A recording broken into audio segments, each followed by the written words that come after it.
Capitale de l'Empire. Toute la haute société fut soudain en proie aux rumeurs, et la principale coupable de ces rumeurs était toujours une femme. Olivia Ellington, la seule sœur de l'empereur actuel et la seule grande-duchesse de l'Empire. Elle a toujours eu un comportement excentrique. Au lieu de prendre le thé avec ses amis, elle préférait la compagnie de chevaliers en sueur, et à un moment donné, au lieu de robe, elle s'est mise à porter des pantalons et à manier une épée. Des rumeurs circulaient au sujet de l'amant esclave d'Olivia. Il était sauvage et bestial, et la société se demandait si cela était vrai ou non. L'anniversaire de la princesse approchant, un bal serait donc organisé au palais impérial, et la grande-duchesse elle-même, qu'il était difficile de voir, y serait présente. Palais impérial, jour du bal. Le héros a annoncé son Altesse royale, la duchesse Olivia Ellington. Les personnes présentes furent émerveillées par sa robe, et surtout par la découpe dans son dos. La duchesse était accompagnée d'un homme d'une beauté extraordinaire, inconnu de tous. On murmurait qu'il s'agissait du même esclave, mais qu'il n'avait pas de queue et que ses oreilles étaient à percer. Olivia quitta un instant son compagnon pour saluer l'empereur, mais dès qu'elle fut partie, l'attitude de ceux qui l'entouraient envers l'homme changea radicalement, et pour le pire. Il se tenait sur le balcon, un verre de vin à la main, et pensait combien le moment était agréable et calme, car il n'y avait âme qui vive aux alentours, et personne ne le regardait d'un air accusateur. Sa tranquillité fut troublée par une jeune fille qui s'approcha du balcon. Elle vit un verre dans ses mains et lui demanda d'y goûter, quel qu'il soit. L'homme lui tendit un verre, et avant qu'elle puisse en prendre une gorgée, la nounou de la fillette fit irruption et lui interdit de prendre, et encore moins de boire, quoi que ce soit des mains d'inconnus. La petite fille le prenait pour un prince, et croyait qu'il y avait une boisson exotique dans son verre. La nourrice l'emmena sans lui laisser le temps de tout expliquer. La salle s'anima de nouveau de commérages. Tout le monde se mit à parler du prince arrivé d'un pays lointain. Olivia retourna auprès de sa compagne. Elle avait aperçu une partie de la scène et l'avait trouvée mignonne. La jeune fille était sa nièce, Lily. La duchesse expliqua qu'il l'appelait prince à cause d'elle. Olivia expliqua qu'il s'agissait d'un prince qui avait fui un pays lointain, car il avait été accusé à tort lors de la lutte pour le trône, et que le prince Caleb s'était donc réfugié dans leur empire pour échapper à ses poursuivants. Selon sa légende, le prince va tuer son oncle et déclencher une rébellion pour reconquérir le trône, et elle, par souci de justice, aide le prince et prévoit de participer à la guerre en tant qu'allié. Olivia rit et rassura sa compagne, en lui disant de ne pas s'inquiéter, car sa nièce ne croirait de toute façon pas qu'il était un vrai prince. Elle aimait simplement fantasmer. Caleb dit que si la jeune fille découvrait qu'il était esclave, elle ne serait pas contente, mais la duchesse le rassura. La duchesse embrassa son compagnon en public, et les personnes présentes restèrent figées, la bouche ouverte de surprise. Ayant terminé toutes ses affaires au palais, la duchesse déclara qu'il était temps pour eux de rentrer à la maison. Caleb adorait vraiment quand elle prononçait le mot « maison », le palais de la duchesse. Alors qu'elle se préparait à aller au lit, elle caressa la panthère allongée sur son lit. L'animal se réveilla. Olivia lui caressa le cou et se recoucha. En une seconde, l'animal se transforma en homme, c'était Caleb. Il serra la duchesse dans ses bras. En caressant ses cicatrices, elle se souvint de leur première rencontre, de ce qui s'était passé autrefois. Dans la capitale de l'Empire se trouve un lieu appelé le Domaine Vert, qui ressemble à un ancien château de contes de fées et se dresse majestueusement sur fond de forêt verdoyante.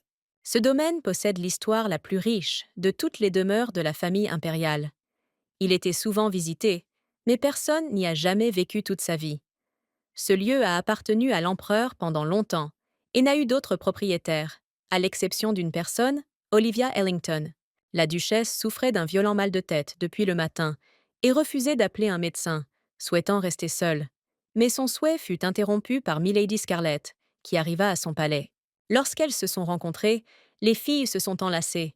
Elles étaient heureuses de se revoir. Dès qu'elle vit le cadeau aux enchères, Scarlett l'apporta à la duchesse. Elle pensa alors à Olivia, proposa donc immédiatement un prix élevé et remporta l'enchère. Son Altesse était abasourdie. Devant elle se tenait un esclave. Dès que madame l'aperçut à la vente aux enchères, elle se souvint que la duchesse n'avait pas d'esclave, et que ce sont des animaux assez utiles. Une fois apprivoisé, il peut tenir tête à 3 chevaliers entraînés. Il est donc parfaitement adapté au rôle de garde du corps. Si un esclave n'est pas dressé dès son enfance, il sera impossible de l'utiliser comme subordonné. car un esclave adulte qui n'aime pas son maître ne le servira pas fidèlement. Olivia n'eut pas le temps de dire quoi que ce soit avant que Scarlett n'annonce qu'elle devait partir. Le voyage avait été incroyablement long, et elle avait encore une réunion à venir. Elle s'en alla donc. La duchesse ne savait que faire. La vente et l'achat d'esclaves dans l'Empire n'étaient pas considérés comme illégaux. Cependant, tout ce qui est légal n'est pas forcément juste. Le majordome proposa de le renvoyer, mais Olivia ordonna qu'on le lave d'abord, qu'on le place sur le lit et que l'on jette la cage. Le docteur Faith Young a fait tout le nécessaire. Elle a dit que les plaies guériraient en 2 ou 3 jours, mais des cicatrices sont restées, car des cicatrices et des coupures apparaissaient des centaines de fois au même endroit. La duchesse décida de ne pas le renvoyer, car il redeviendrait alors esclave et serait traité encore plus mal qu'auparavant, mais elle décida de le laisser partir dès qu'il serait rétabli. Faith Young a déclaré que peut-être n'avait-il pas de domicile, car son arrestation signifiait que sa maison avait été saisie et que retourner dans un tel endroit équivalait à se rendre volontairement à des négriers, et peut-être n'avait-il jamais eu de patrie ni de foyer, puisqu'il aurait pu naître dans une famille d'esclaves. Olivia ne savait pas quoi faire. Elle ne pouvait pas le garder, car l'esclave était encore très jeune, et elle n'était pas assez âgée pour être ses parents. Faith Young était médecin auprès des esclaves. Elle les connaissait donc bien. Il n'était pas jeune. Il avait l'air d'un garçon. Mais en réalité, il avait au moins 20 ans.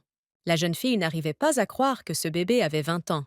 Lorsqu'il rencontrera un partenaire et deviendra adulte, il ressemblera très probablement à une personne normale et pourra alors sortir sans risquer d'être à nouveau appréhendé, a conclu le médecin. Les captifs, quel que soit leur âge, ont des oreilles et une queue comme les animaux, ou d'autres caractéristiques physiques que les gens ordinaires ne possèdent pas. Ils ne sont pas tous comme ça, mais peut-être que dans ce cas précis, c'est parce que cet enfant appartient à la tribu Karan, une espèce très rare sur laquelle même Faith Young n'avait aucune information, et les individus à la peau foncée sont encore plus rares.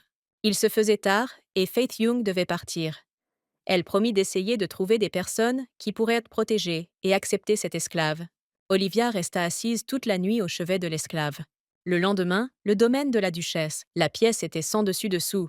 L'esclave était assis sur l'armoire, furieux. Dès que je lui ai adressé la parole, il s'est mis à sourire. Olivia s'est approchée et a tenté de lui expliquer que personne ne lui ferait de mal ici, qu'il voulait simplement le nourrir.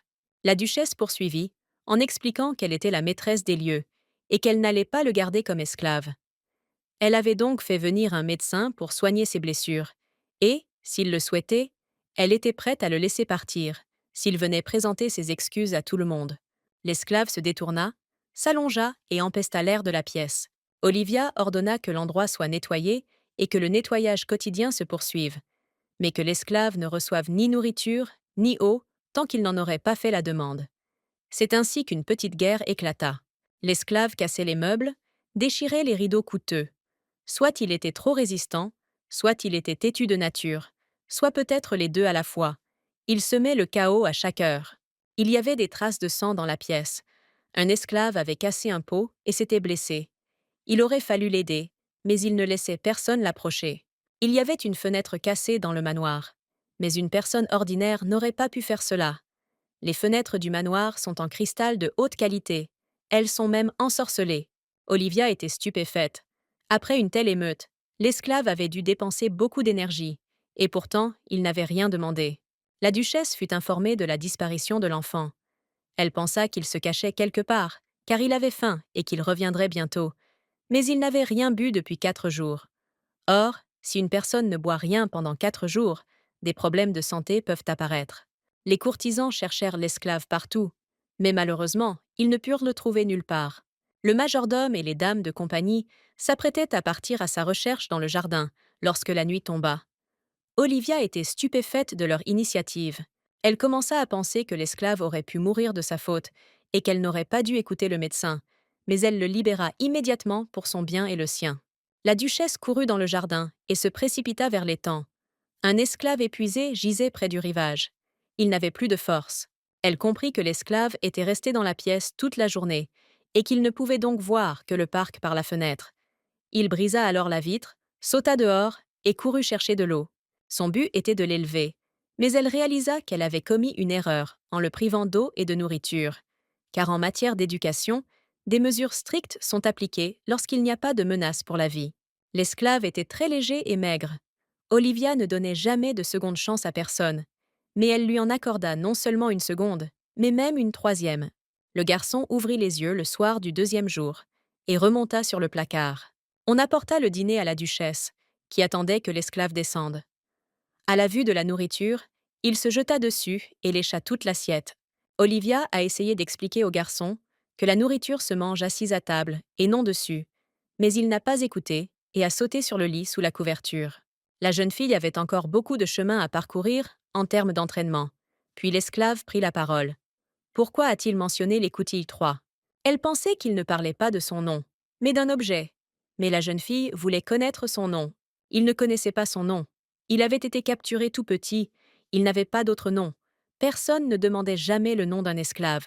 Olivia lui a trouvé un nom. Elle l'a appelé Caleb. Mais elle lui a laissé le droit d'en choisir un autre, s'il n'aimait pas celui-ci. Elle fut surprise que l'esclave ait donné son nom. Mais il s'avéra que c'était le paiement du lit. Le plus important dans cette affaire, c'est qu'il puisse parler. Caleb pensait que cela en valait la peine, car personne n'avait jamais réussi à le faire parler auparavant. Olivia lui avait ordonné que si elle le voyait encore manger à table, elle prendrait de l'eau plate au lieu de la soupe, et que son lit, le sien seulement, elle lui avait permis de dormir là pendant sa maladie, et qu'il devait maintenant aller dans la chambre qui lui était préparée. L'homme fit semblant de ne pas l'entendre, se retourna et alla se coucher. La duchesse, furieuse d'être ignorée, se calma peu à peu et se coucha à côté de lui. Cela faisait très longtemps qu'elle n'avait pas senti le souffle de quelqu'un à côté d'elle dans le lit. Elle commença à penser qu'il n'était plus un enfant, mais elle chassa aussitôt ses pensées. Peut-être que la présence d'un nom a eu un impact. Les domestiques ont commencé à le traiter comme un membre de la famille, même si tout le monde n'était pas de cet avis et que la raison en était évidente. Le garçon était prisonnier. Olivia a essayé de convaincre Caleb de mettre ses chaussures, mais il a refusé, car il avait toujours été pieds nus auparavant. On découvrit la raison de sa réticence. L'homme ne portait jamais de chaussures, car il était esclave. Mais la duchesse tenta de lui expliquer qu'il n'était plus esclave et brûla ses papiers. La duchesse prit l'initiative de lui mettre ses bottes et lui dit que s'il voulait vivre là, il devrait porter des chaussures, et Caleb dut l'accepter. Le garçon ne causait plus de problèmes et devint bientôt plus obéissant, ne s'enfuyait plus comme avant et ne montrait plus d'hostilité lorsqu'il se trouvait dans la même pièce que d'autres personnes. La jeune fille aimait passer du temps avec lui, d'autant plus qu'elle n'avait pas vécu avec quelqu'un depuis longtemps. Olivia s'était beaucoup attachée à Caleb. Cependant, ceux qui avaient évité cet homme se présentèrent au manoir. Ils dirent qu'il semblait assez intelligent et savait donc à qui se fier. Olivia ne comprenait pas ce qui se passait dans sa tête. Caleb regardait constamment par la fenêtre et passait son temps à ne rien faire. Lorsque la jeune fille lui suggéra de sortir, le garçon fut très surpris. Il ne savait pas que c'était possible, mais Olivia lui rappela qu'il n'était pas un esclave et qu'il n'était pas en captivité. Donc, il pouvait aller où il voulait. La duchesse se souvint que cela s'était déjà produit. Caleb faisait généralement ce qu'on lui disait si nécessaire, mais si on lui demandait de faire un choix, la confusion apparaissait immédiatement sur son visage, si bien qu'à la fin, il ne faisait rien. Sous prétexte de promenade, Olivia commença à emmener Caleb partout avec elle. Au début, il était un peu perdu, mais il s'y habitua rapidement et commença à réagir à ce qui l'intéressait. La nouvelle habitante du manoir ne s'intéressait pas particulièrement aux pièces richement décorées, mais elle appréciait beaucoup les serres et le jardin. Elle supposait que les Carans vivaient dans la forêt en grands groupes. Faith Young arriva au domaine pour prendre de ses nouvelles, mais Caleb lui sourit et ne la laissa pas s'approcher. Lorsque le médecin a tenté de l'examiner à nouveau, il l'a repoussé, est monté sur l'armoire et a déclaré qu'il ne faisait pas confiance au médecin. Olivia s'est mise à lui crier que c'était Faith Young qui l'avait guéri et qu'il devait descendre.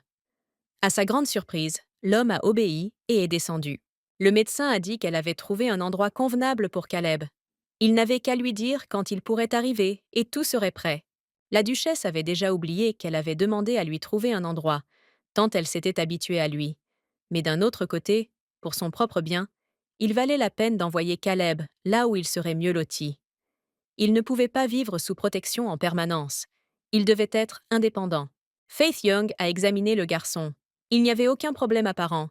Il mangeait bien. Tous ses organes étaient en bon état. Et il peut maintenant voyager sans aucun souci. Caleb découvrit à nouveau les dents. Il était en colère. Le type ne voulait pas aller à l'abri et il courut directement sur la terrasse et disparut dans le jardin. Olivia raccompagna le médecin et alla se reposer dans sa chambre, la tête lui tournant. Après s'être reposée un peu, elle est tout de même allée chercher Caleb. On l'a retrouvé tout en haut d'un arbre. L'homme était monté là précisément pour ne pas être trouvé et pour qu'on le laisse tranquille. La duchesse a déclaré que s'il voulait éviter d'être retrouvé, il aurait dû s'enfuir du domaine. L'homme a répondu avec ressentiment que si elle voulait qu'il parte, alors il était inutile de le sauver. Olivia était toujours curieuse de connaître son âge, mais Caleb n'en était pas certain. À vue de nez, il avait 22 ans. La jeune fille lui demanda s'il aimerait vivre avec des gens comme lui, puisque le médecin lui avait trouvé un bon refuge. Mais Caleb pensait qu'il n'y avait pas de bons endroits pour lui, car la citoyenneté n'avait aucun sens. Il pouvait être arrêté dans la capitale et vendu en province. Aucun endroit n'était sûr pour lui. Après avoir reçu la proposition de séjourner au domaine, Caleb y réfléchit. Il n'avait pas particulièrement envie de rester quelque part. Il ne voulait pas être ballotté d'un endroit à l'autre comme un sac. Olivia n'est coupable de rien aux yeux de Caleb. Au contraire, il la considère comme sa sauveuse. Et malgré cela, Olivia ne parvient pas à se débarrasser d'un sentiment lancinant.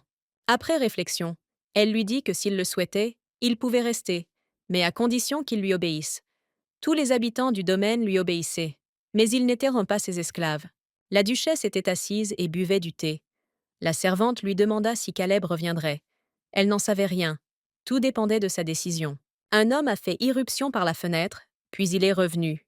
Le lendemain, la jeune fille donna son nom. Mais Caleb crut qu'elle s'appelait Votre Altesse, puisque tout le monde l'appelait ainsi. À son retour, Olivia trouva le garçon en train de lire un livre. Elle le regarda et pensa qu'il y avait en lui quelque chose de noble et de sublime qui ne correspondait pas à l'image qu'on se fait d'un enfant. À chaque fois, dans ces moments-là, elle se souvenait du chat se réchauffant devant la cheminée par une froide soirée d'hiver.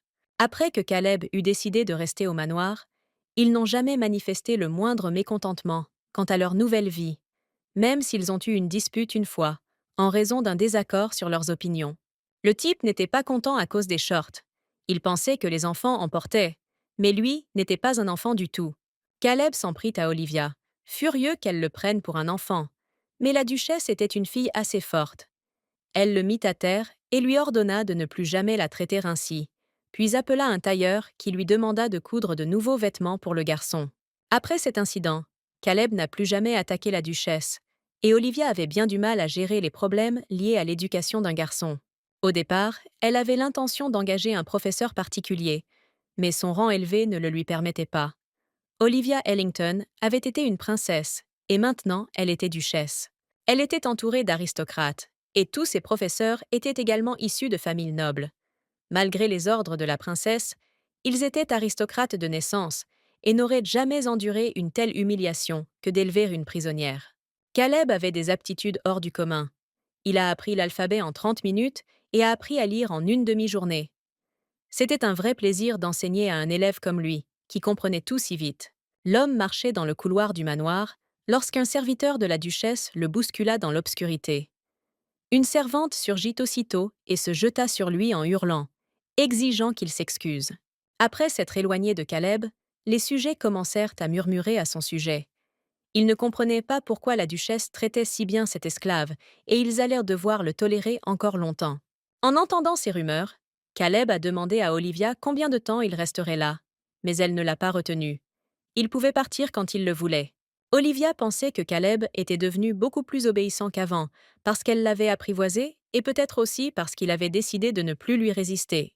La duchesse demanda à apporter des livres de la bibliothèque. Et en chemin, l'homme rencontra un homme qu'il n'avait jamais rencontré auparavant, qui était outré qu'un esclave se promène dans le couloir. L'homme s'avéra être un chevalier engagé par Olivia, et on lui apprit immédiatement qu'il n'était pas un esclave, mais un enfant élevé par son Altesse. Il était extrêmement indigné, ne comprenant pas pourquoi elle avait besoin d'un animal de compagnie. N'avait-elle vraiment pas assez d'amants? Caleb ressentit à nouveau ce regard méprisant envers lui-même, et, pris de colère, il jeta ses livres par terre et découvrit ses dents. L'homme a brandi sa canne et a frappé l'autre, le faisant saigner. L'homme ordonna que cet esclave ignoble soit immédiatement jeté dehors. Caleb lui montra les dents, devenant encore plus furieux, et leva le bras pour donner un coup de pied à l'homme, mais ce dernier se prépara et lui asséna un coup de pied au menton. Le sujet de la duchesse commença à appeler le médecin à l'aide, et le chevalier exigea que le garçon soit immédiatement capturé. Olivia était dans sa chambre, en train de faire une pause dans son travail et ses cours avec Caleb. Un prisonnier a fait irruption dans sa chambre. Il est monté sur la table avec ses chaussures. La duchesse était outrée par un tel acte. Et pour couronner le tout, il était venu sans les livres qu'elle avait demandés. Caleb s'approcha de son visage et lui demanda de partir ensemble. Il lui a demandé de partir parce que quelqu'un recherchait Olivia et que cet homme pensait qu'il voulait lui faire du mal. À ce moment-là, elle a aperçu une blessure sur son front. Sir Elliot fit irruption dans la chambre de la duchesse, accompagné d'un homme furieux. Son Altesse commença à expliquer au monsieur que personne ne pouvait être autorisé à entrer dans le manoir sans permission. Le monsieur attira toute l'attention sur lui-même, affirmant qu'il avait parfaitement le droit d'entrer dans cette maison, car c'était sa propre maison. Il était l'époux de la duchesse, et non un nouveau chevalier. Olivia a donné un coup de poing et a giflé l'homme. Elle lui plaça son épée sous la gorge et déclara que cet affront à la royauté était passible de la peine de mort.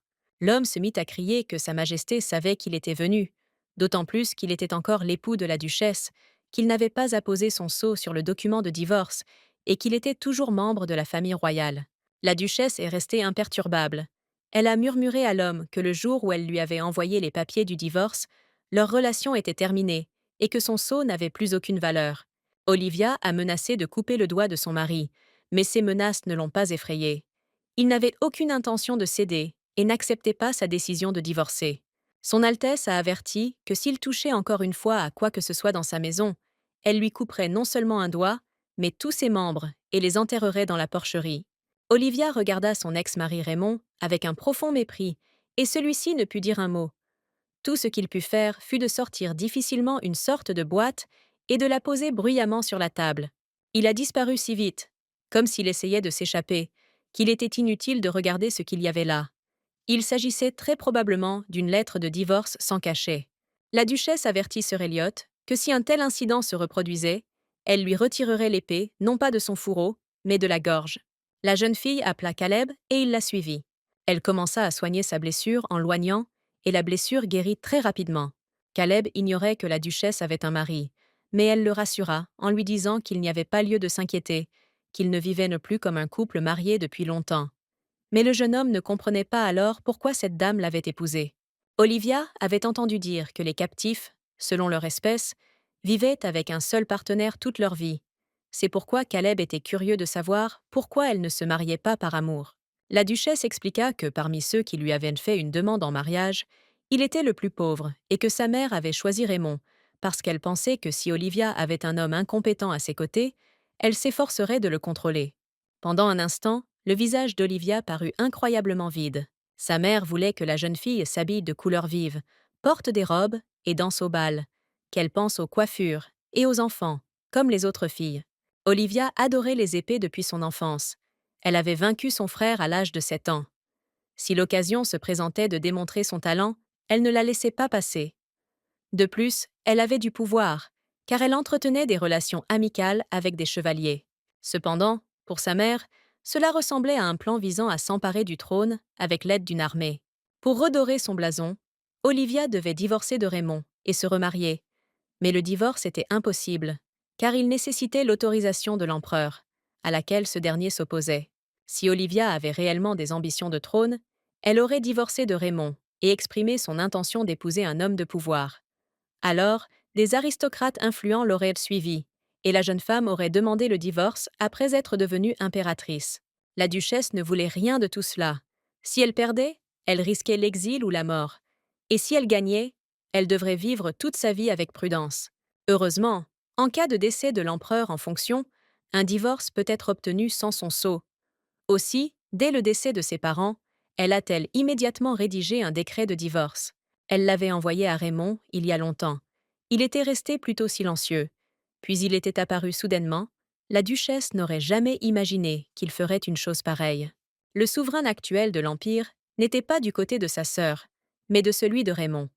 Il partageait l'avis de ses parents et considérait Olivia comme une simple jeune fille capricieuse qui refusait d'écouter son mari.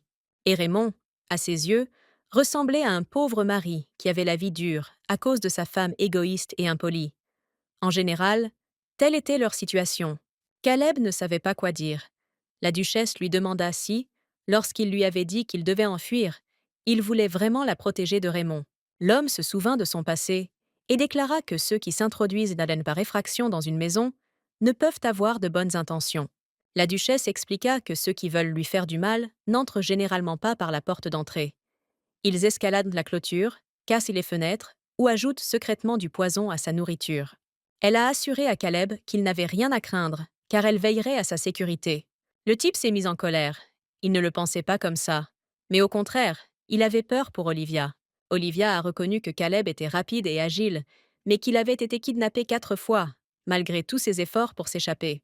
L'homme resta silencieux et se dirigea vers la sortie de la pièce. La duchesse lui demanda où il allait, et le prisonnier répondit, offensé, que c'était à cause de son mari qu'il avait dispersé les livres et qu'il fallait les rassembler. Ces paroles l'ont mise en colère. Elle ne voulait pas que la jeune fille ait le moindre contact avec Raymond. Quand Caleb est parti, Olivia s'est dit qu'elle n'arrivait pas à croire qu'il avait 20 ans. Il se comportait comme un enfant.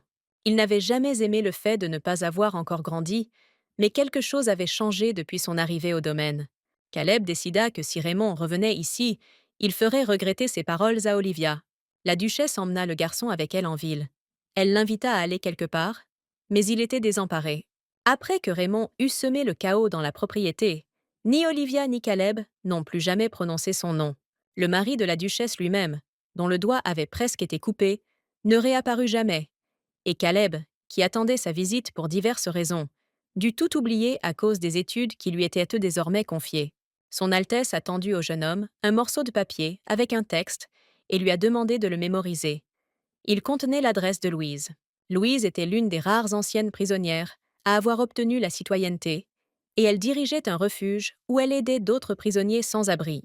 La duchesse proposa d'aller ensemble en ville, et en même temps, elle montrerait à Louise où se trouvait sa maison, et lui apprendrait à trouver des adresses. Après qu'Olivia lui a demandé s'il voulait aller quelque part, Caleb ne sut pas quoi répondre, car il ne connaissait aucun endroit où aller.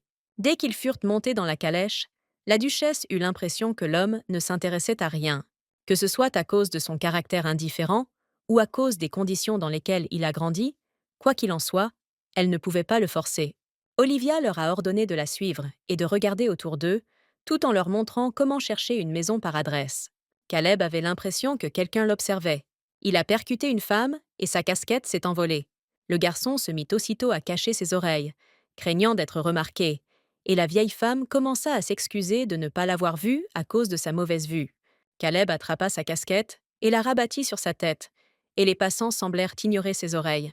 Olivia trouva la bonne adresse, où étaient vendues les meilleures cannes, mais découvrit que l'enfant avait disparu. Quelques secondes plus tard, Caleb arriva en courant, pâle et en sueur. La duchesse lui a suggéré de rentrer plus tôt s'il se sentait mal à l'aise dans un endroit aussi bondé. En entrant dans la boutique de cannes, ils furent accueillis par le propriétaire, qui fut extrêmement surpris que son Altesse en personne ait visité son magasin. Le propriétaire a suggéré de monter à l'étage et de montrer à la duchesse tout ce dont elle avait besoin. Caleb a dit qu'il resterait en bas pour regarder les cannes. Le commerçant sortit une canne qu'il jugeait parfaite pour la duchesse. Au départ, son atelier ne produisait pas ce genre de canne, mais après qu'une personne importante ait passé commande il y a plusieurs années, il a fait des recherches. Ce n'était pas simplement une canne, mais une épée. Cette canne est idéale pour quelqu'un qui maîtrise l'épée. Bien que cela fût très intéressant, la duchesse n'appréciait pas particulièrement les épées à ce moment-là, et le commerçant lui proposa de lui sculpter une canne. Ils ont entendu une sorte de grondement au premier étage. La vitre était brisée, tout était sans dessus-dessous. Caleb était introuvable. Il pleuvait des cordes dehors. Olivia s'est précipitée à la recherche de l'homme, mais quelques heures plus tard, elle est revenue à l'atelier, les mains vides. Elle contacta immédiatement la résidence et mobilisa plus de 10 chevaliers. Ils avaient déjà réussi à mettre la capitale sans dessus-dessous. Mais la seule information que l'on a pu obtenir, c'est qu'une certaine dame avait rencontré Caleb. Elle lui a proposé de le raccompagner, mais il a rapidement disparu de sa vue. Olivia serait soulagée seulement s'il ne retrouvait pas le type parce qu'il s'était bien caché. Mais il aurait pu lui arriver quelque chose. Caleb ne connaissait que 2 endroits, la résidence ducale et la maison de Louise. La duchesse s'apprêtait à partir à la recherche du garçon avec les chevaliers, lorsqu'un des chevaliers amena un inconnu dans l'atelier.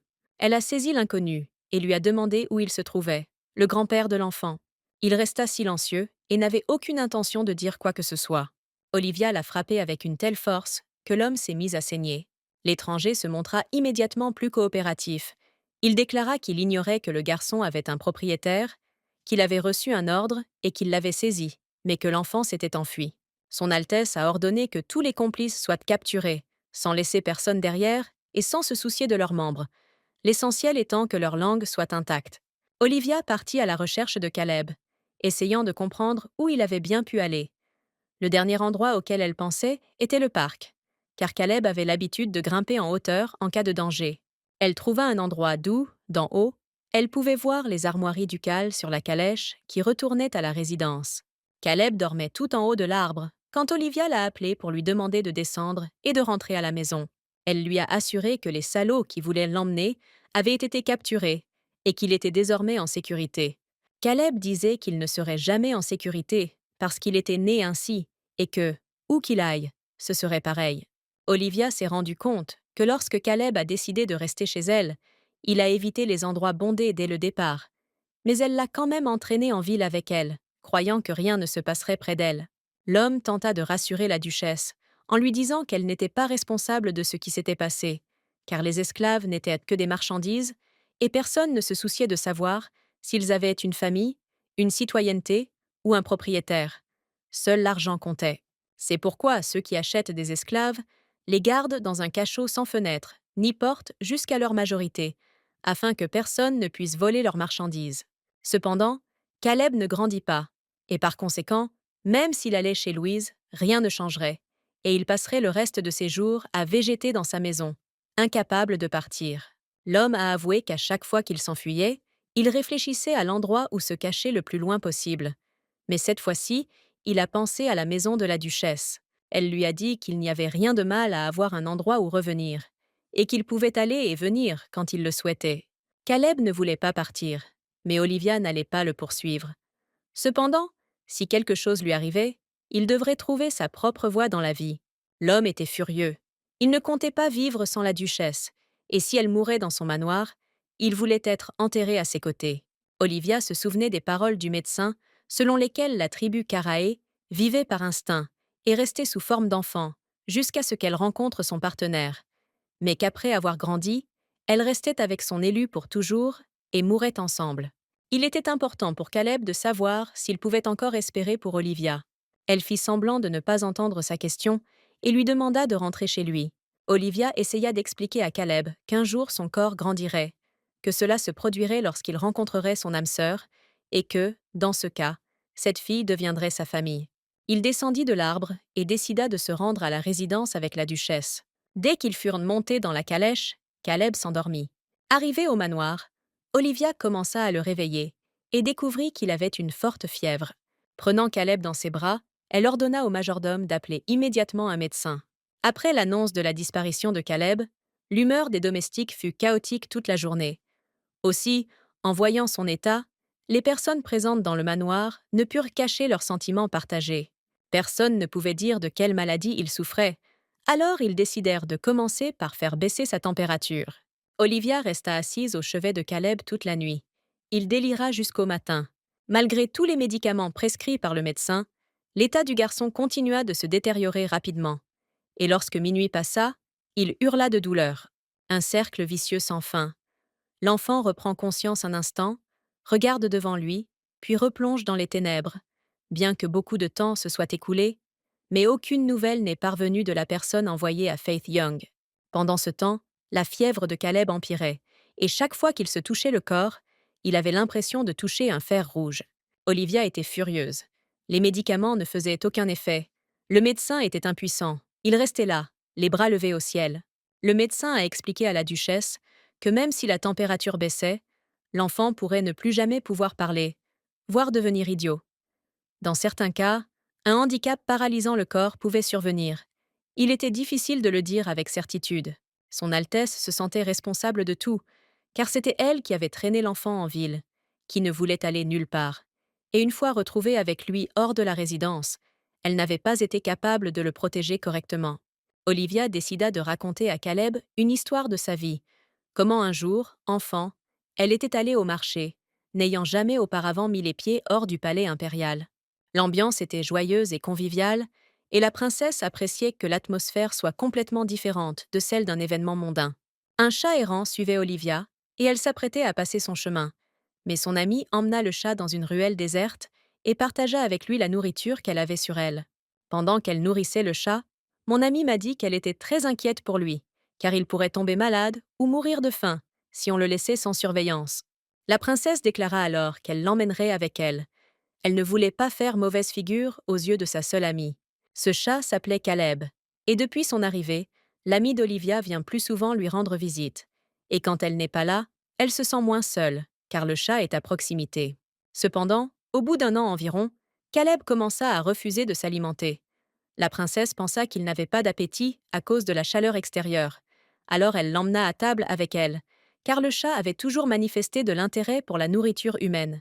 La fillette émietta du pain, et comme prévu, il le mangea jusqu'à la dernière miette. Et c'est ainsi que le chat mourut. Depuis, Olivia n'a plus pu câliner de petites créatures, qu'il s'agisse d'un chaton, d'un chiot ou d'un bébé, car le pain était empoisonné. Alors, la servante expliqua à la princesse que le chat était conscient de la gentillesse dont il avait bénéficié et que, par conséquent, en échange d'un abri, il l'avait sauvé au prix de sa vie. Olivia s'est excusée auprès de Caleb de lui avoir donné ce nom. Se penchant sur le garçon, la duchesse lui promit d'honorer ses dernières volontés et, s'il venait à mourir, de l'enterrer dans le manoir. Elle se pencha vers ses lèvres et lui dit qu'elle ne le quitterait jamais. Alors si l'envie de vivre surgissait, qu'il reste calme et qu'il finisse par reprendre ses esprits. Olivia lui prit la main et s'endormit à ses côtés. Le lendemain matin, Caleb se réveilla. La duchesse était allongée à côté de lui tenant la main. Il ne comprenait pas ce qui se passait, mais à part ça, il ressentait d'étranges sensations. En voyant son reflet dans la vitre, il fut stupéfait par ce qu'il vit. Ce n'était plus un enfant, mais un homme. À ce moment-là, la duchesse se réveilla. Voyant un inconnu à côté d'elle, elle s'empara aussitôt de sa canne, le plaqua au sol avec, et commença à lui demander où il avait mis Caleb. Il a dit qu'il était Caleb. Olivia ne comprenait pas où était le piège, mais les yeux de l'étranger ressemblaient vraiment à ceux de Caleb.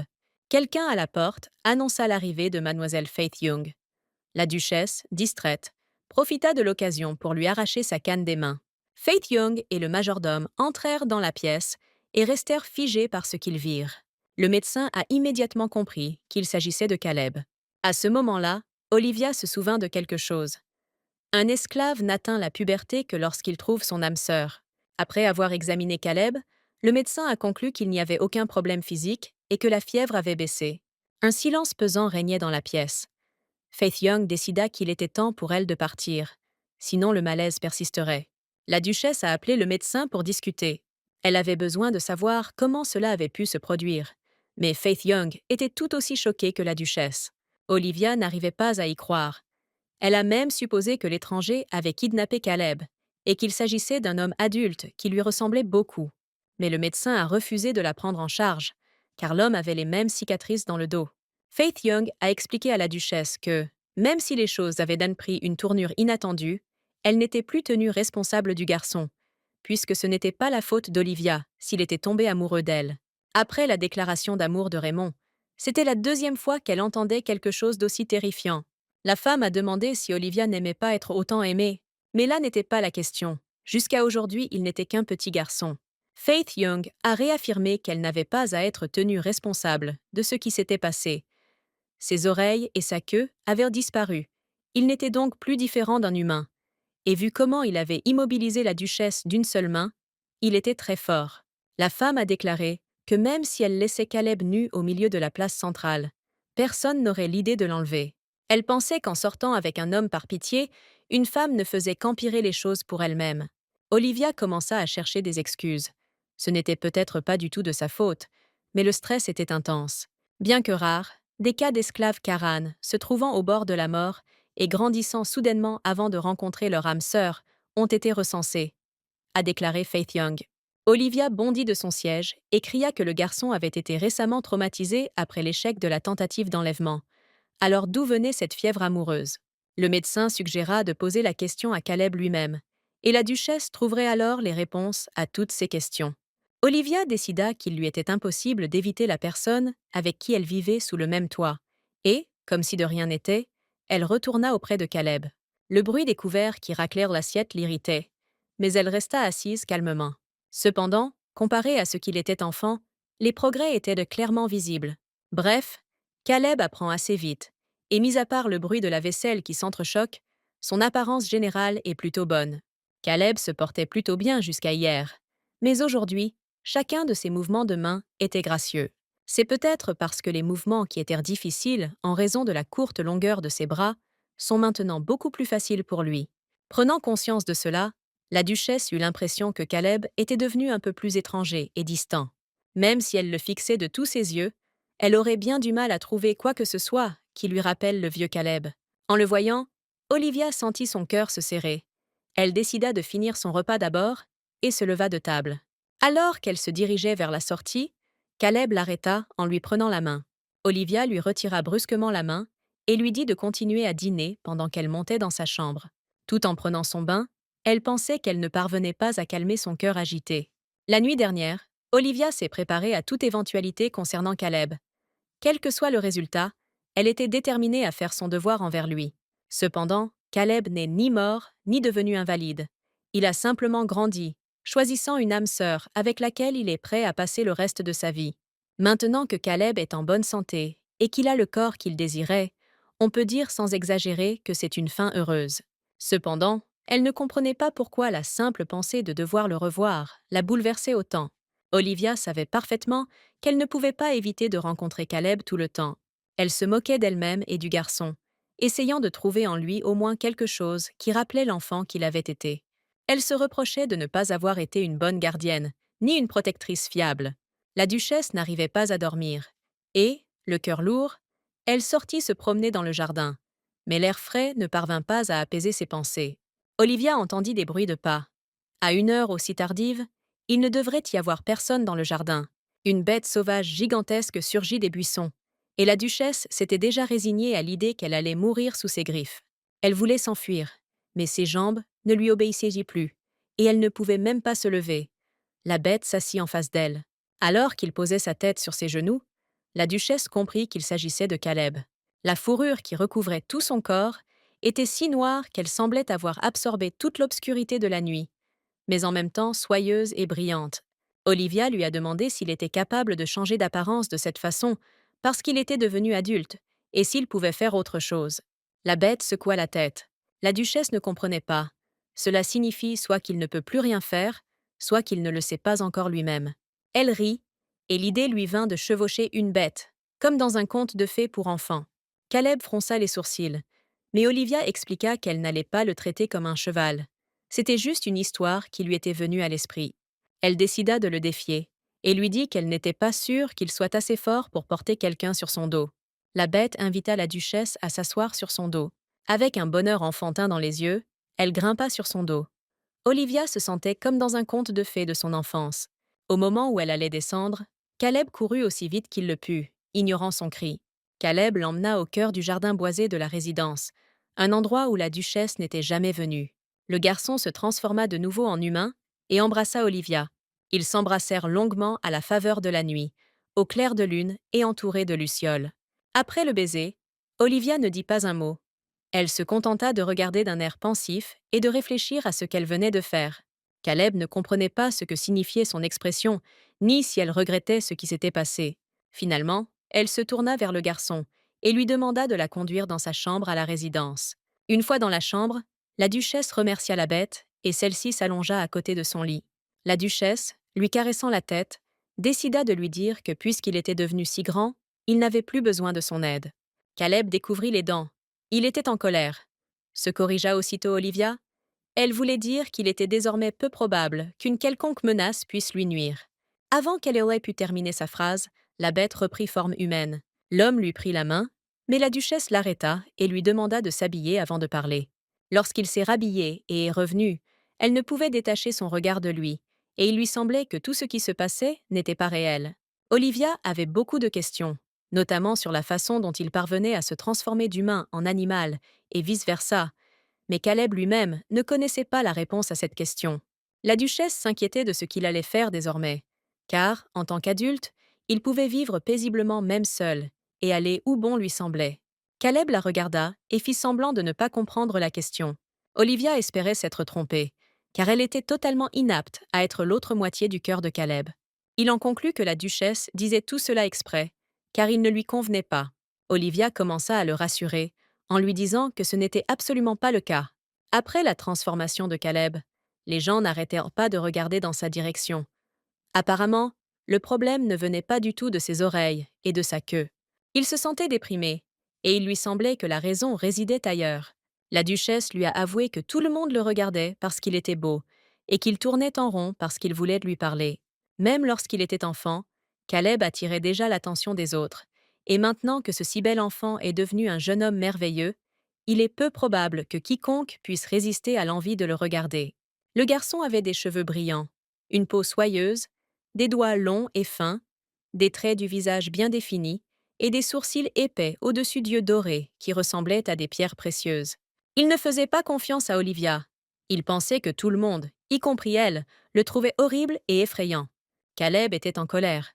Il ne comprenait pas si c'était la première fois qu'un homme avouait ses sentiments à la duchesse, et pourquoi elle essayait de nier ce fait de tout son corps. Posant la main sur l'homme, elle déclara qu'une romance passagère n'était pas un problème, mais qu'une union à vie était une chose bien plus complexe. Olivia ne se considérait pas comme la candidate idéale pour partager sa vie et permettre à Caleb de mieux vivre la sienne. La duchesse a essayé de faire comprendre à l'homme qu'elle ne faisait pas le poids face à lui. Caleb a finalement cédé et a dit qu'il comprenait, qu'il avait le sentiment d'avoir franchi une limite. Il ne pensait pas mériter qu'elle consacre toute sa vie à lui. Et la duchesse l'a choisi parce qu'il avait une apparence pitoyable. Et pourtant, s'il refusait, Caleb voulait que ce soit parce qu'il ne l'aimait pas, et non parce qu'il était un homme bête. Olivia arrêta Caleb et commença à lui expliquer que ce n'était pas qu'il était un homme bête, mais qu'elle voyait toujours le même garçon de 12 ans devant ses yeux. La situation rappela à la duchesse une intrigue de conte de fées pour enfants. Le petit animal avec lequel elle avait vécu tout ce temps se transforme comme par magie en un beau jeune homme. Il aurait mieux valu qu'ils ne se connaissent pas, mais jusqu'à hier, elle l'avait élevé comme un enfant. Olivia était déjà hystérique. Elle disait que Caleb devrait sortir avec quelqu'un qui serait prêt à assumer ses responsabilités, à savoir son amour de toujours. Pendant tout ce temps, l'homme écouta attentivement la duchesse, puis il la prit par la main et l'embrassa brusquement. Il la poussa sur le lit, tout en continuant de l'embrasser, et Olivia n'opposa même pas de résistance. Pour elle, c'était un baiser tellement indécent, car personne ne l'avait jamais embrassée ainsi. Elle était stupéfaite par sa façon d'embrasser, car il n'avait jamais embrassé personne auparavant.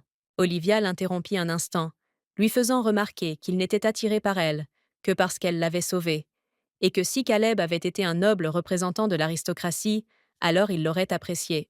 Caleb a paraphrasé sa question. S'il était un noble issu d'une famille aristocratique, Olivia réfléchirait-elle autant à leur relation? La duchesse ne pouvait garantir une relation à vie en cas de retrouvailles.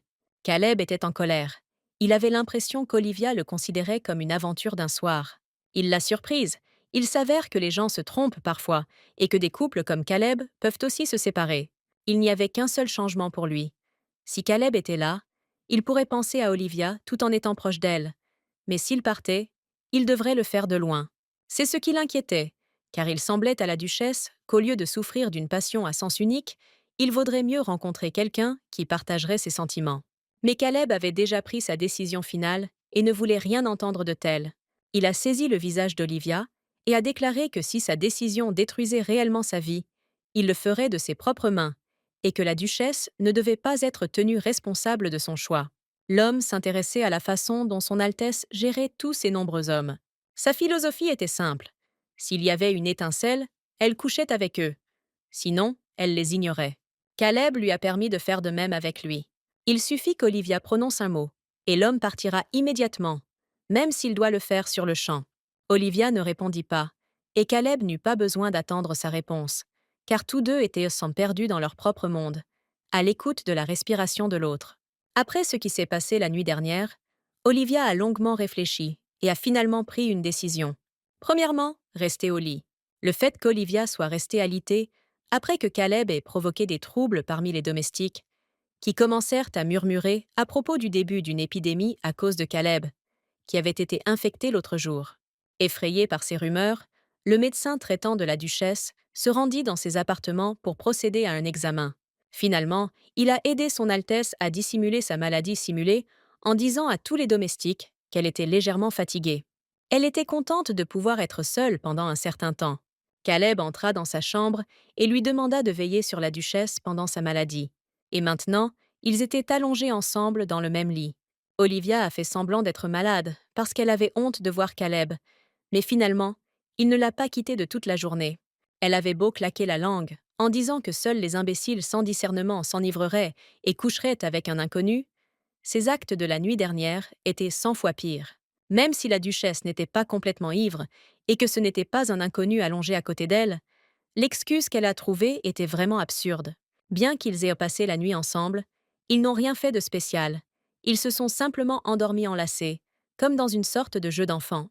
Au cours de ce processus, ils se sont embrassés à quelques reprises, mais rien de vraiment sérieux ne s'est produit.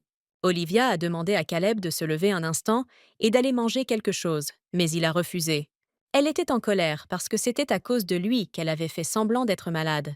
Il semblait que cette nuit-là, alors qu'ils s'embrassaient à plusieurs reprises, Olivia était la seule à être constamment nerveuse et à ne pas cesser de se retourner dans son lit. Caleb était totalement préoccupé par le fait qu'elle soit allongée dans son lit et n'a jamais mentionné ce qui s'était passé auparavant. Il ne pressa donc pas la duchesse de répondre à la question de savoir ce qu'elle comptait faire de lui à l'avenir, et il ne lui demanda pas non plus si elle le considérait désormais comme un homme.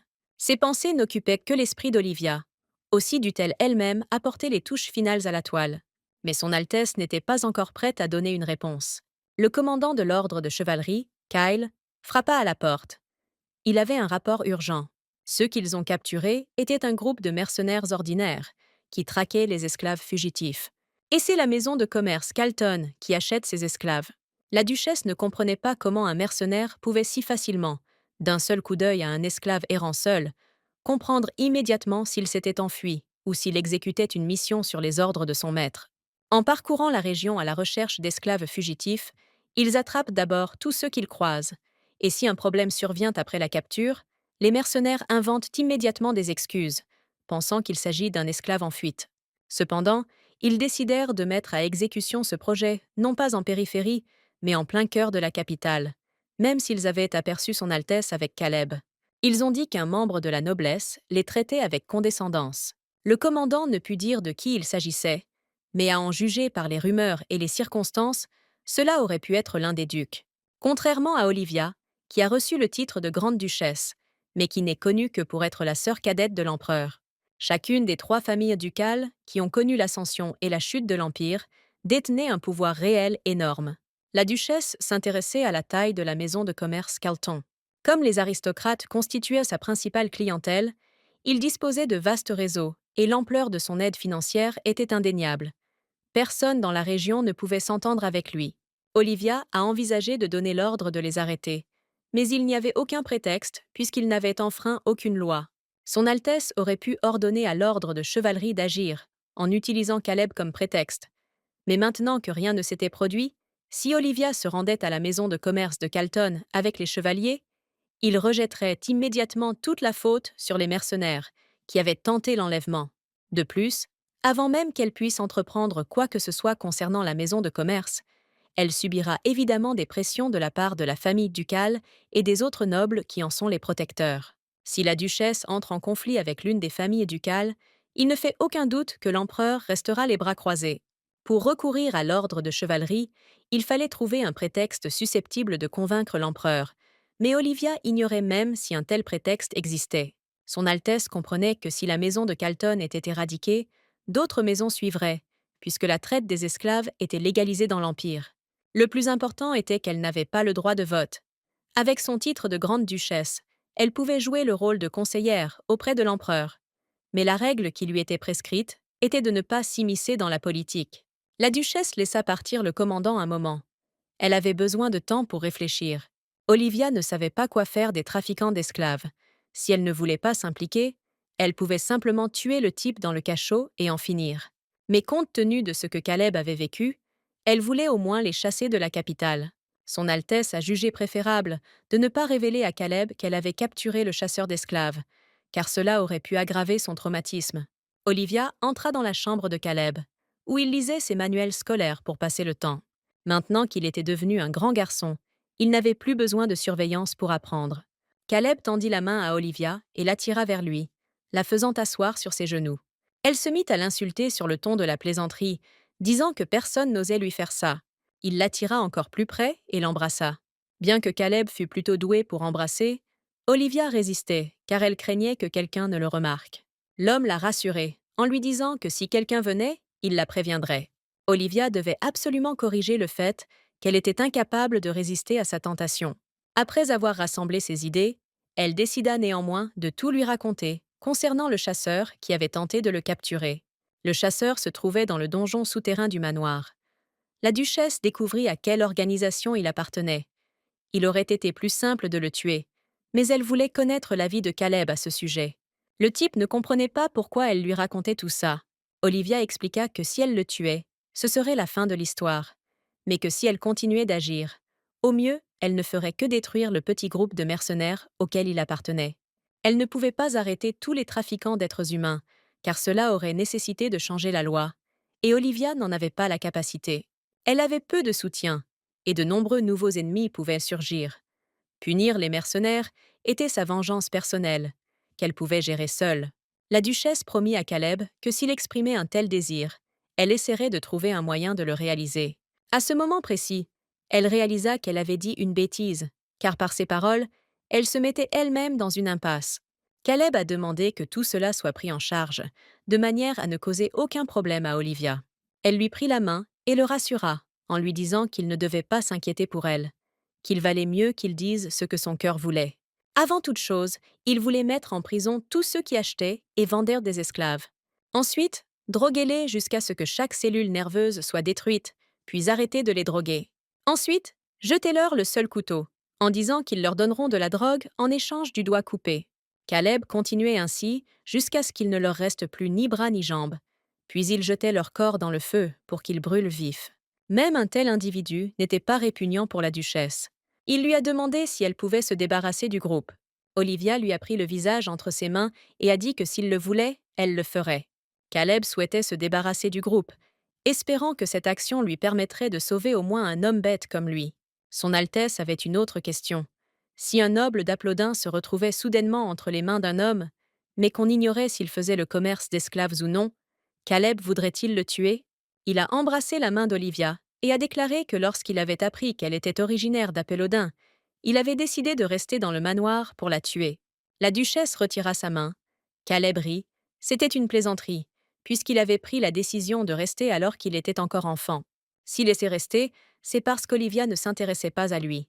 Dans ce manoir, il se sentait comme une personne tout à fait ordinaire, contrairement à son passé, où chaque spectateur cherchait à en tirer profit. Bien que Caleb fût irrité par l'égoïsme et l'hypocrisie de la duchesse, elle était la seule personne à lui demander constamment ce qu'il comptait faire à l'avenir. Son argument était que lorsqu'on est avec quelqu'un qui promet de nous préparer pour l'avenir, on commence à penser que notre avenir est inextricablement lié à cette personne. Caleb pensait que les choses devaient se passer ainsi, mais Olivia avait beaucoup plus d'expérience et savait mieux que quiconque. Bien sûr, si l'on compte le nombre de personnes qu'Olivia a fréquentées avant l'arrivée de Caleb, il était très loin d'elle. Mais personne n'a jamais suggéré à la duchesse qu'ils se préparent ensemble pour l'avenir. La raison en était que quel avenir pouvait bien y avoir pour une grande duchesse qui ne fréquentait pas la haute société, ne participait pas à l'élaboration de la politique de l'État, et qui, de surcroît, avait un mari problématique à ses côtés. Le seul avantage que l'on pouvait tirer d'un mariage avec Olivia, qui ne possédait qu'un titre prestigieux, était que son mari ou son enfant serait inscrit dans la lignée de la famille impériale. Cependant, dans la situation actuelle, où le pouvoir impérial est fort et où les trois maisons ducales se tiennent mutuellement en échec, la probabilité que l'enfant d'Olivia monte sur le trône est plus faible que celle qu'une météorite tombe du ciel. Le seul avantage qu'un homme pouvait tirer d'un mariage avec Olivia était donc un honneur mineur. Caleb fut le premier à se montrer véritablement sincère, ce qui fit hésiter la duchesse. Elle avait très envie de l'embrasser sur la joue, et elle l'a fait. Le garçon était stupéfait par une telle initiative.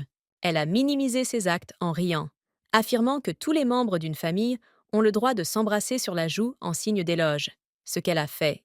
Malgré tout cela, Olivia ne pouvait se défaire de l'impression qu'elle jouait le rôle d'une mère et de sa fille. Conformément à sa promesse faite à Caleb, Olivia a anéanti le groupe de mercenaires. Cependant, il était impossible d'emprisonner tout un groupe pour trafic d'êtres humains sans procès. Ils ont donc dû être accusés de détournement de biens appartenant à la famille impériale. Si Caleb était considéré comme un bien, alors ils étaient tenus responsables du vol des biens de la grande duchesse. Le juge informa la duchesse que l'homme bête qui lui appartenait n'était ni un bébé ni un enfant, qu'il ne possédait pas la citoyenneté impériale et que par conséquent, il n'était soumis à aucun article de loi. Cependant, le châtiment pour vol au sein de la famille impériale est beaucoup plus sévère que pour enlèvement de roturier. Olivia ne pouvait donc qu'y trouver son compte. Dans le premier cas, il s'agissait de la mort et de l'amputation d'une main en guise d'avertissement, et dans le second, d'une peine d'emprisonnement à durée indéterminée.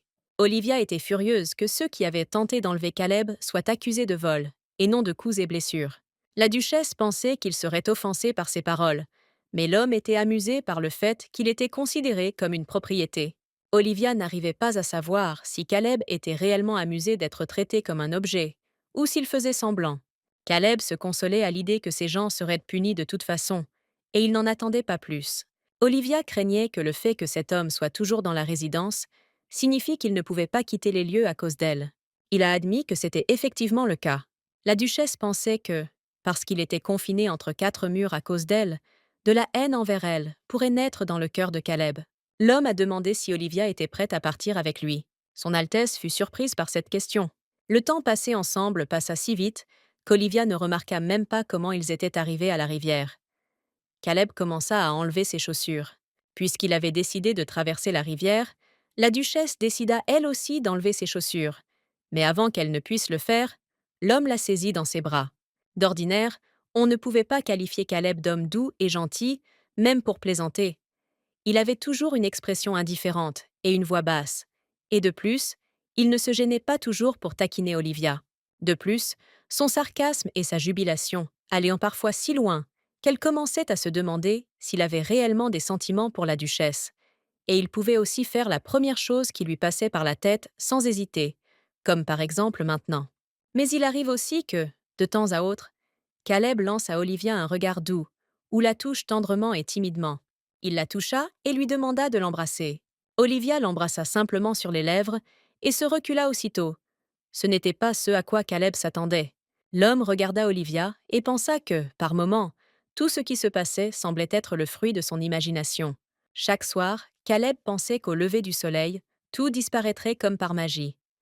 Il y avait des jours où il n'arrivait pas à se forcer à ouvrir les yeux pendant longtemps, car il avait peur qu'en les ouvrant, il ne voie qu'un mur de pierre gris et froid au lieu de papier peint et d'une fenêtre. Il se demanda à nouveau ce qui se passerait si aujourd'hui était son dernier jour, et si demain il se réveillait vraiment d'un long sommeil. Chaque jour, Caleb a l'impression de se réveiller dans un rêve. Si c'est vraiment un rêve, alors cette fois, il ne pourra pas résister à un tel coup. Olivia remarqua que Caleb était perdu dans ses pensées. Alors elle décida de le distraire et l'embrassa de nouveau. Après le baiser, ils décidèrent qu'il était temps de rentrer. Le procès des mercenaires emprisonnés s'est terminé très facilement, au cours duquel Olivia a sauvé deux hommes bêtes emprisonnés et les a remis à Faith Young. De ce fait, des rumeurs commencèrent à se répandre dans toute la capitale au sujet de l'homme bête de la grande duchesse. Olivia y réfléchit. Elle n'aurait pas dû en faire tout un plat. Cependant, cela aurait pu être Caleb à leur place. Elle en conclut donc que c'était une bonne chose que des rumeurs se répandent. La duchesse n'a demandé qu'une seule chose à son sujet, que les rumeurs n'arrivent pas aux oreilles de Caleb. En parlant de Caleb, Olivia se demandait ce qu'il faisait en ce moment même. Quand Caleb voulait être gentil, il était modérément aimable, mais quand il a cessé de l'être, il s'est mis à agacer Olivia. Et malheureusement, aujourd'hui, c'était vraiment la goutte d'eau qui a fait déborder le vase. La duchesse était outrée. L'homme avait mordu tous les médecins qui étaient venus le voir, si bien que plus personne ne voulait venir. Caleb pensait qu'un examen médical était inutile. Il connaissait son corps mieux que quiconque. Olivia considérait ce raisonnement enfantin, puisqu'elle ne pouvait pas constamment appeler Faith Young pour des examens. Le garçon n'aimait pas être constamment palpé, et que les médecins sentent les médicaments. Son Altesse était furieuse du comportement de Caleb. Il se comportait comme un petit enfant, ce qui l'irritait encore davantage. Mais Caleb ne se laissa pas convaincre. Il était persuadé qu'il n'avait pas besoin d'un examen médical, car les gens comme lui étaient différents des autres et ne souffrirent d'aucun mal. Leur discussion fut interrompue par un coup à la porte. Faith Young était arrivée, bien que la duchesse ait organisé une rencontre avec elle à l'avance. Mais pour le moment, son arrivée n'était pas à l'heure.